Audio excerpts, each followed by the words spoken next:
Hello everyone. तो आज का टॉपिक है ऑपरेटर्स इन जावास्क्रिप्ट। अब ऑपरेटर्स होते क्या हैं और इनका कोड में कैसे यूज करेंगे, ये सारी चीज़ें आज हम डिटेल में देखने वाले हैं। ठीक है, तो अगर आपने प्रीवियस वीडियोस को मिस किया तो एक बार जाके देख लो। ठीक है, हमने शॉर्ट वीडियोस रख रहे हैं, एवरेज 15 मिनट्स, उससे ज़्यादा नहीं। ठीक है, जिसमें हम हर वीडियो में एक टॉपिक को कवर कर रहे हैं। ठीक है, हमने इंट्रोडक्शन देख लिया, वेरिएबल्स के बारे में पढ़ लिया, डेटा टाइप्स के बारे में पढ़ लिया, और आज हम ऑपरेटर्स के बारे में पढ़ेंगे। ठीक है, तो चलो शुरू करते हैं। तो सबसे पहले हम पढ़ने वाले हैं एरिथमेटिक ऑपरेटर्स के बारे में। ठीक है, सबसे पहले हम क्या पढ़ेंगे? सबसे पहले हम देखेंगे एरिथमेटिक ऑपरेटर्स जावास्क्रिप्ट में क्या होता है। ठीक है, तो सीधा कोड एडिटर में जाएंगे। मैं यहाँ पे कुछ एक्सप्लेन नहीं करने वाला। ठीक है, कोड एडिटर में कोड लिखेंगे और अपने आप समझ में आ जाएगा, क्योंकि बहुत बेसिक चीज़ है। अगर आपको कोई और प्रोग्रामिंग लैंग्वेज आती है तो आपको बहुत आसानी से ये सारी चीज़ें समझ में आ जाएंगी। ठीक है, जिन्होंने ऑपरेटर्स दूसरी प्रोग्रामिंग लैंग्वेज में एक बार कवर कर रखे हैं तो उनको ये सारी चीज़ें आती होंगी, बस थोड़ा सिंटेक्स का डिफरेंस होगा, दैट्स इट। तो एक फटाफट से एक HTML फाइल बना लेंगे और एक JS फाइल बना लेंगे। ठीक है, और दोनों को मैं लिंक कर लूँगा। ठीक है, HTML फाइल पे जाऊँगा, मैं बॉयलरप्लेट कोड को जनरेट करूँगा, स्क्रिप्ट टैग का यूज़ करूँगा, SRC एट्रीब्यूट में अपनी फाइल का पाथ, अगर आप सेम फोल्डर में तो सीधा नाम लिखोगे तब भी वो लिंक हो जाएगी। ठीक है, अब मैं index.js वाली फाइल में जाऊँगा और अब हम पढ़ेंगे अरिथमेटिक ऑपरेटर्स के बारे में। सबसे पहले अरिथमेटिक ऑपरेटर्स क्या होते हैं। ठीक है, तो एरिथमेटिक ऑपरेटर्स जो होते हैं आपके बेसिकली मैथ्स के ऑपरेशंस को परफॉर्म करते हैं, जैसे एडिशन, सब्ट्रैक्शन, मल्टीप्लिकेशन।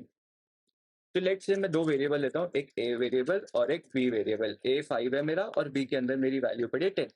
और फिर मैंने एक वेरिएबल बनाया शम नाम का और ए प्लस बी।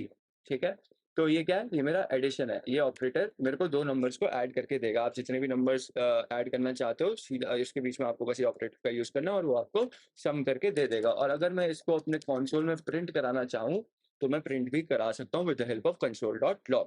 और मैं जाऊंगा index.html फाइल पे, इस पर राइट क्लिक करूंगा और ओपन विद लाइव सर्वर। मैं इतनी जल्दी जल्दी क्यों बता रहा हूँ? क्योंकि ये चीज़ें हम बहुत टाइम से देखते आ रहे हैं और पिछले दो वीडियो में भी ये चीज़ें हमने देखी थी। हम राइट क्लिक करेंगे, कंसोल पे जाएंगे, हमको 15 दिख रहा है, मतलब मैं अपना सम प्रिंट करा पा रहा हूँ। ठीक है, तो ये क्या था? ये था एडिशन। सिमिलरली मैं सब्ट्रैक्शन भी कर सकता हूँ। ठीक है, तो अगर मुझे सब्ट्रैक्शन करना है तो let difference is equal to a minus B, A minus B, और सीधा सीधा मैं इसको कॉन्सोल पे प्रिंट करा दूंगा। तो देखो अब मुझे डिफरेंस भी दिख रहा है, -5, क्योंकि मैं ए को बी से माइनस करा रहा हूँ। तो 5 माइनस 10 विल बी -5, राइट? और अगर मुझे मल्टीप्लीकेशन निकालना है तो let product is equal to A into B, और सिमिलरली मैं इसको प्रिंट करा दूंगा। यहाँ पे मैं प्रोडक्ट लिख दूंगा। ठीक है, तो 5 into 10 50। I hope arithmetic operators clear हो गए होंगे आपको, राइट? सिमिलरली आप डिवीजन भी कर सकते हो। डिवीजन के लिए आप इसका यूज करोगे। ठीक है, तो अगर मुझे डिवीजन करना है तो मैं यहाँ पे लिखूंगा a स्लैश पी। पी बड़ा है ना, तो p स्लैश ए लिख देता है। ठीक है, तो ये मेरे को डिवीजन रिटर्न कर देगा। और अगर मुझे रिमाइंडर निकालना है तो मैं मॉड्यूलो ऑपरेटर का यूज करूंगा। ठीक है, यहाँ पे देखो मेरे को डिवीजन आ गया, 5 2 10। और अगर मुझे रिमाइंडर निकालना है तो मैं लिखूंगा let remainder is equal to p percentage a। ठीक है, मॉड्यूलो ऑपरेटर का यूज करेंगे। और अब यहाँ पे मैं अगर console.log इसको प्रिंट कराने की कोशिश करूँ तो मुझे रिमाइंडर आ जाएगा। ये ट्रू, ये डिविजिबल है, राइट? तो मेरे को 0 प्रिंट होना चाहिए यहाँ पे। तो देखो यहाँ पे 0 प्रिंट हो गया। तो यही थे आपके अरिथमेटिक ऑपरेटर्स। ठीक है, हमारे पास और भी बहुत सारे ऑपरेटर्स होते हैं। एक हमारे पास इंक्रीमेंट ऑपरेटर होता है। ठीक है, अगर आप प्लस प्लस कर दोगे, लेट से मैं यहाँ पे लिखता हूँ ए प्लस प्लस, और अगर मैं ए की वैल्यू को प्रिंट कराने की कोशिश करूंगा तो यहाँ पे मेरे पास 6 आ गया है, जबकि ए की वैल्यू मेरे पास थी 5। ठीक है, तो ये हमारे पास इंक्रीमेंट ऑपरेटर है। और सिमिलरली मेरे पास डिक्रीमेंट ऑपरेटर भी होता है। ठीक है, फिर इसके भी दो टाइप्स होते हैं। ये हम ऑलरेडी पहले देख चुके हैं, जो C++ वाली वीडियोस देखी होंगी जिन्होंने, उनको पता होगा। ठीक है, तो जिनको नहीं पता, हमारे पास पोस्ट इंक्रीमेंट और प्री इंक्रीमेंट होता है। ठीक है, अगर मैं, ये तो हमारा पोस्ट इंक्रीमेंट का एग्जांपल है। ठीक है, और अगर मैं यहाँ पे प्लस प्लस ऐसे कर दूंगा तो ये प्री इंक्रीमेंट हो गया। मतलब लेट से मैं कुछ एडिशन करना चाह रहा हूँ और मैंने ब्रैकेट के अंदर ऐसे लिख रखा है, तो पहले ये इंक्रीमेंट होगा फिर वो ऑपरेशन होगा। डिपेंडिंग ऑन द सिचुएशन और आप कैसी इक्वेशन बना रहे हो उसके हिसाब से आप इसको एडजस्ट कर सकते हो। आई होप ये चीज़ें क्लियर होंगी। ठीक है, इसके बाद अरिथमेटिक ऑपरेटर्स के बाद, अब इस सब चीज़ों को मैं कमेंट कर देता हूँ। हमने अरिथमेटिक ऑपरेटर्स कंप्लीट कर लिए। इसके बाद हमारे पास आते हैं असाइनमेंट ऑपरेटर्स। ठीक है, हमारे पास आता है असाइनमेंट ऑपरेटर्स। तो सबसे पहले ये जो आप यहाँ पे let A is equal to 5 लिख रहे थे, let B is equal to 10 लिख रहे थे, आप यहाँ पे असाइनमेंट ऑपरेटर ही यूज कर रहे हो। असाइनमेंट ऑपरेटर क्या होता है, यहाँ पे जो इक्वल टू, ये जो इक्वल टू यूज कर रहा हूँ ना, जैसे मैं let A is equal to 5, तो ए नाम के वेरिएबल को मैं 5 वैल्यू असाइन कर रहा हूँ, so that is a assignment operator, ठीक है। सिमिलरली मेरे पास ऐड एंड असाइन ऑपरेटर भी होता है, add and assign, that will be plus equal to, ये एक तरीके का शॉर्टकट है। जैसे कि लेट्स से मैं ए के अंदर अगर मैं ऐसा लिखूं ए प्लस 10, सिमिलरली इस लाइन को मैं ऐसे भी लिख सकता हूँ, सेम आउटपुट आएगा। एक बार प्रिंट करा के दिखाऊं, कंसोल डॉट लॉग ए, ठीक है, और इसको हम कमेंट आउट करते हैं। एक बार इस लाइन का आउटपुट देखें, 15 आ रहा है, और इसको एक बार कमेंट करते हैं और इसका आउटपुट देखते हैं, देखो सेम आ रहा है, सेम आ रहा है। तो ये ऑपरेटर क्या कर रहा है, ये पहले ऐड कर रहा है फिर उसकी वैल्यू को असाइन कर रहा है, तो ये दोनों लाइन सेम है, ठीक है। तो ये एक तरीका है लिखने का, तो यहाँ पे आप ऐड एंड असाइन ऑपरेटर का यूज कर रहे हो। सिमिलरली आपके पास सब्ट्रैक्ट भी आप ऐसे ही कर सकते हो, ठीक है, subtract and assign, minus equal to, आप product and assign, divide and assign ऐसे आप कर सकते हो और एक्सेट्रा। तो यहाँ मैं डिवाइड एंड असाइन लिखता हूँ और बाकी के साथ भी आप ऐसे कर सकते हो, वो मैं लिख नहीं रहा, ठीक है। आई होप ये चीज़ असाइनमेंट ऑपरेटर्स भी आपको क्लियर हो गए होंगे, ठीक है। तो हमने असाइनमेंट ऑपरेटर्स भी कवर कर लिए हैं और अरिथमेटिक ऑपरेटर्स को भी कवर कर लिया है, ठीक है, आसान चीज़ है। उसके बाद आते हैं कंपैरिजन ऑपरेटर्स, जहाँ पे आप कंपैरिजन करोगे, कंपैरिजन ऑपरेटर्स, ठीक है। सबसे पहले होता है हमारे पास इक्वल टू ऑपरेटर, ठीक है, इक्वल टू ऑपरेटर। इसमें आप चेक करोगे कि क्या दो वैल्यूज इक्वल हैं या नहीं है, क्या दो वैल्यूज इक्वल हैं कि नहीं है। लेट्स से मेरे पास है, लेट्स से मैं कंसोल डॉट लॉग लिखता हूँ और यहाँ पे लिखता हूँ a is equal to B, और मैंने बाकी सारी चीज़ें कमेंट कर दी थी, तो यहाँ पे मैं दो वेरिएबल ले लेता हूँ, let a is equal to 5, ठीक है, and let b is equal to 5। तो ये दोनों इक्वल है, राइट। तो इसका आउटपुट क्या आएगा, इसका आउटपुट आएगा या तो ट्रू या तो फॉल्स, कि क्या ये दोनों बराबर हैं, क्या ये कंडीशन ट्रू है या क्या ये कंडीशन फॉल्स है। तो यही चीज़ मैं चेक करूंगा, देखो यहाँ पे ट्रू आ रहा है, और अगर मैं यहाँ पे b की वैल्यू 10 कर दूंगा तो ये फॉल्स आएगा, ठीक है। लेकिन अगर मैं इसको स्ट्रिंग के फॉर्मेट में कर दूं तो क्या अब ट्रू आएगा, क्या अब ये ट्रू आएगा, ये तो अभी भी ट्रू आ रहा है। लेकिन हमारे पास ना जावास्क्रिप्ट में दो ऑपरेटर्स होते हैं, एक तो इक्वल टू ऑपरेटर होता है, एक होता है स्ट्रिक्टली इक्वल टू। अगर मैं यहाँ पे एक इक्वल टू और बढ़ा दूं तो ये फॉल्स हो जाएगा। तो इन दोनों के बीच में डिफरेंस होता है। अगर आप सिर्फ वैल्यू मैच करना चाहते हो तो आप इक्वल टू ऑपरेटर का यूज करोगे, देखो दोनों की वैल्यू सेम है लेकिन डेटा टाइप डिफरेंट है, ये नंबर है और ये स्ट्रिंग है, ठीक है, ठीक है। और अगर आप स्ट्रिक्टली इक्वल टू का यूज करोगे तो यहाँ पे जो जावास्क्रिप्ट है आपका सिर्फ वैल्यू नहीं सिर्फ टाइप भी चेक करेगा। यहाँ पे हम चाह रहे हैं कि वैल्यू भी इक्वल होनी चाहिए और उसका डेटा का जो टाइप है वो भी इक्वल होना चाहिए, ठीक है। तो अगर मैं यहाँ पे एक टाइप ऑफ ऑपरेटर होता है, एक मिसलीनियस ऑपरेटर होता है हमारे पास टाइप ऑफ, तो उसका यूज करके मैं अगर v का टाइप प्रिंट कराऊंगा तो हमको यहाँ पे देखो स्ट्रिंग मिल रहा है, और अगर मैं यहाँ पे ए का टाइप प्रिंट कराने की कोशिश करूं तो नंबर आ गया, राइट। तो दोनों के टाइप डिफरेंट है, इसलिए ये वाली लाइन मुझे फॉल्स दे रही है। क्यों फॉल्स दे रही है, क्योंकि इनका टाइप भी डिफरेंट है, वैल्यू सेम थी लेकिन टाइप डिफरेंट है, और हम स्ट्रिक्टली इक्वल टू ऑपरेटर का यूज करें, दैट्स व्हाई। तो यहाँ पे आपने एक और यहाँ पे आपने इस एग्जाम्पल में तीन चीजें सीखी, दो कंपैरिजन ऑपरेटर सीखे, एक miscellaneous operator, type of operator सीख लिया, जिसकी मदद से मैं किसी भी वेरिएबल का टाइप को प्रिंट करा सकता हूँ, ठीक है। कौन सा डेटा टाइप की वैल्यू उसके अंदर उस वेरिएबल के अंदर है वो मैं प्रिंट करा सकता हूँ। तो आई होप ये चीजें भी क्लियर हो गई होंगी, ठीक है। तो इसको कमेंट आउट कर देते हैं फटाफट से। अब मैं क्या करूंगा, अब मैं चेक करूंगा, अब हमारे पास नॉट इक्वल टू ऑपरेटर भी होता है, ठीक है। मेरे पास नॉट इक्वल टू ऑपरेटर होता है जिसकी मदद से मैं चेक कर सकता हूँ कि क्या एक ए बी के इक्वल नहीं है। यहाँ पे बी ए के बी के इक्वल है तो ये फॉल्स आना चाहिए, देखो फॉल्स आ रहा है, ये नॉट इक्वल टू ऑपरेटर है, ठीक है। यहाँ लिख देता हूँ, यहाँ लिख देते हैं नॉट इक्वल टू, ठीक है। और अगर मैं,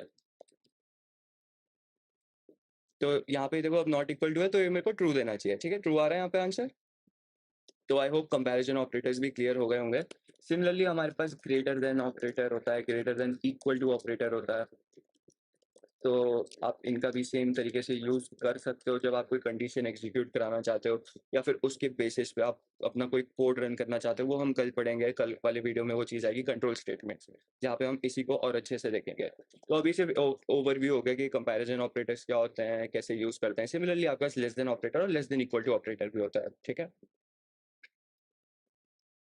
तो आई होप हमने ये चीज़ भी समझ ली है, तो हमें कंपैरिजन ऑपरेटर्स क्लियर हो चुके हैं, असाइनमेंट ऑपरेटर्स क्लियर हो चुके हैं, और एरिथमेटिक ऑपरेटर्स भी क्लियर हो चुके हैं। अब लास्ट हम पढ़ेंगे लॉजिकल ऑपरेटर्स, ठीक है। लॉजिकल ऑपरेटर्स इसमें तीन होते हैं। एक होता है हमारे पास लॉजिकल एंड, लॉजिकल और लॉजिकल नॉट। एक होता है लॉजिकल एंड, इसमें इसका सिंबल ऐसे होता है, ठीक है। एक होता है लॉजिकल और ऑपरेटर, इसको आप ऐसे लिखते हो। और एक होता है आपके पास लॉजिकल नॉट, ठीक है।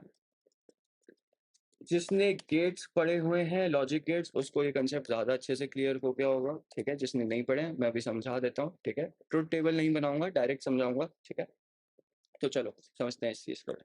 अगर मैं कोई कंडीशन चेक कर रहा हूँ, अगर मेरे पास मल्टीपल कंडीशन चेक करनी है मुझे, ठीक है। लेट्स से मेरे पास दो कंडीशन है, लेट्स से मेरे पास दो कंडीशन है।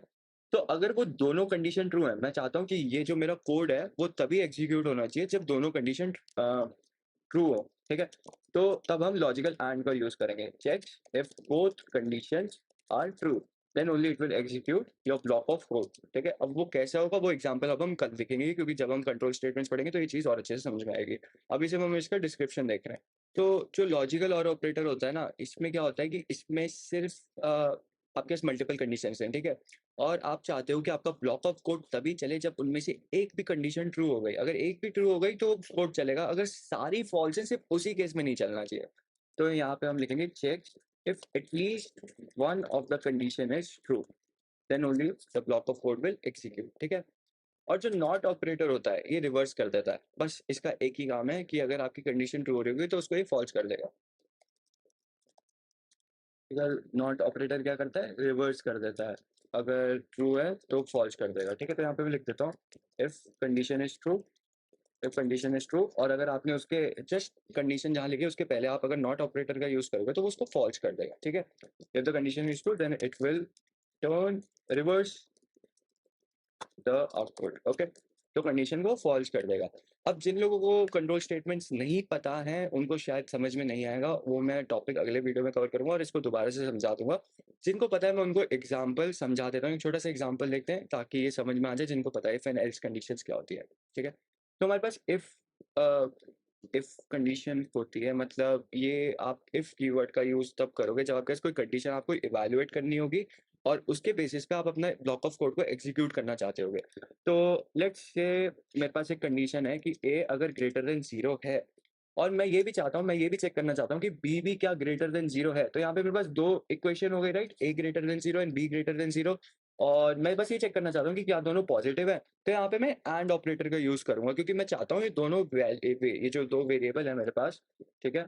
ये जो दो वेरिएबल मैंने यहाँ पे ले रखे ना, let A is equal to 5, let B is equal to 10, मैं चेक करना चाहता हूँ कि क्या दोनों पॉजिटिव हैं या नहीं है, ठीक है। तो यहाँ पे मैं प्रिंट करूंगा A and B are both positive numbers, ठीक है। तो मैं क्या कर रहा हूँ, if if condition, if statement का यूज कर रहे हैं हम यहाँ पे। इफ कीवर्ड लिया, पेरेंथेसिस के अंदर हमने कंडीशन लिखी और फिर कर्ली ब्रेसेस के अंदर हमने ब्लॉक ऑफ कोड लिख दिया, ठीक है। यहाँ पे मैं क्या चेक कर रहा हूँ कि अगर ए मेरा 0 से बड़ा है और बी भी 0 से बड़ा है तभी ये लाइन प्रिंट होनी चाहिए मेरे कंसोल पे। क्या ये लाइन प्रिंट हो रही है यहाँ पे? हाँ हो रही है। यहाँ पे ये लाइन प्रिंट हो रही है, मतलब दोनों नंबर्स पॉजिटिव हैं। अगर मैं इसको नेगेटिव कर दूं तो क्या ये लाइन प्रिंट हो रही है? नहीं हो रही है, नहीं हो रही है, राइट। तो अगर आप चाहते हो कि अगर ये कंडीशन एग्जीक्यूट ना होए, मतलब ये कंडीशन अगर बाई चांस एग्जीक्यूट नहीं हो रही, तो मैं अपने यूजर को बताना चाहता हूँ। तो आपके पास एक एल्स कीवर्ड भी होता है, ठीक है। और फिर आपकी कर्ली ब्रेसेस का यूज करके कि अगर बाई चांस एक कोड नहीं चलता है तो मैं यूजर को बता तो दूं कि वो नंबर जो है पॉजिटिव नहीं है। तो I both of the numbers, यहाँ पे लिखूंगा both of the numbers are not positive. तो मुझे इस लाइन से पता चल जाएगा कि हाँ यार ये कंडीशन ना फॉल्स इवैल्यूएट हो गई है, जो पूरी इक्वेशन है मेरी ये फॉल्स इवैल्यूएट हो गई है। तो देख लेते हैं यहाँ पे both of the numbers are not positive, ठीक है। सिमिलरली अगर मैं यहाँ पे और ऑपरेटर का यूज करूँ, तो और ऑपरेटर मैंने बताया था ना क्या करता है। और ऑपरेटर आपका देखता है कि क्या एक भी कंडीशन इन दोनों में से कोई भी एक ट्रू आ रही है। अगर आ रही है तो ये हम प्रिंट कर देंगे। तो यहाँ पे लिख दूंगा at least one of the number, one of the number is positive, is a positive, is positive, ठीक है। देखते हैं, अब देखो at least one of the number is positive. तो अब ये कंडीशन मेरे को मतलब ये पता लग रहा है कि यहाँ पे ट्रू आया है इसका आंसर, तभी मैं इस लाइन को प्रिंट कर पाया, राइट। लेकिन अगर क्या दोनों फॉल्स आती तब भी प्रिंट होता? नहीं। मैंने कहा था एक कंडीशन, एटलीस्ट एक कंडीशन ट्रू होगी तभी ये ब्लॉक एग्जीक्यूट होगा, वरना नहीं होगा। तो अब हमारा ये वाला ब्लॉक एग्जीक्यूट होगा, ठीक है। देखो both of the numbers are not positive, ये हमारा हमने यही लिखा हुआ है। आई होप आप लोगों को एग्जाम्पल क्लियर हो गया होगा। तो हमने दोनों का एग्जांपल देख लिया, अब हम इस नॉट ऑपरेटर का एग्जांपल देखेंगे, ठीक है? तो नॉट ऑपरेटर का एग्जांपल दिखाता हूँ मैं आपको, console.log, ठीक है? और इसके अंदर मैं एक कंडीशन लिखने वाला हूँ, ठीक है? लेट्स से मैंने यहाँ पे दिखाया था ना आपको कि देखो A को भी 5 ले लिया, B को भी 5 ले लिया। तो A is equal to B जब मैं प्रिंट कराने की कोशिश करूँगा तो यहाँ पे मुझे ट्रू मिल रहा है आंसर, राइट? लेकिन अगर मैं इसके पहले अपने not operator, logical not operator का यूज़ करूँगा तो ट्रू को वो फॉल्स कर देगा। ध्यान से देखो, फॉल्स हो गया आंसर, फॉल्स हो गया आंसर। आ गई बात समझ में? तो हमने क्या करा है यहाँ पे, अगर कंडीशन ट्रू है तो वो उसको रिवर्स करके फॉल्स कर दिया। अगर लेट्स से मैं इसको नॉट इक्वल टू ऑपरेटर का यूज़ करता हूँ तो ये कंडीशन ऑटोमेटिकली फॉल्स हो जाएगी क्योंकि वो तो दोनों बराबर है और मैं यहाँ पे नॉट इक्वल टू ऑपरेटर का यूज़ कर रहा हूँ। तो ये कंडीशन का आंसर आएगा फॉल्स, लेकिन बाहर है नॉट ऑपरेटर, तो ये इस कंडीशन को ट्रू कर देगा। कंडीशन को नहीं मतलब आउटपुट आपका ट्रू आएगा, ठीक है? तो देखो ट्रू आ रहा है यहाँ पे। तो आई होप लॉजिकल ऑपरेटर्स भी आपको समझ में आ गए होंगे। ये कंडीशनल स्टेटमेंट्स अगर आपको नहीं समझ में आई है, अगले ट्यूटोरियल जो मैं बनाऊँगा कल कल जो आपको मिलेगा, उसमें हम इस चीज़ को कवर और अच्छे से करेंगे, ठीक है? स्विच स्टेटमेंट्स को भी कवर करेंगे उसमें, ठीक है? तो बहुत सारी चीज़ें करेंगे, फंक्शंस को भी कवर करेंगे उस वीडियो में। तो सो दैट विल बी ऑल। आज हमने सारे ऑपरेटर्स के बारे में डीपली समझ लिया और सबका एक-एक एग्ज़ाम्पल देखा और ब्राउज़र में जाके हमने कंसोल पे आउटपुट प्रिंट करा के भी सारी चीज़ों को देखा, ठीक है? तो अगले क्लास में हम देखेंगे कंट्रोल फ्लो स्टेटमेंट्स के बारे में, तब तक के लिए कीप कोडिंग। और रोज़ नया वीडियो आने वाला है 12 o'clock जावास्क्रिप्ट की सीरीज़ का। So make sure that you have subscribe the channel ताकि आप वीडियो को मिस ना करें। So that will be all guys, see you in the next video, bye bye.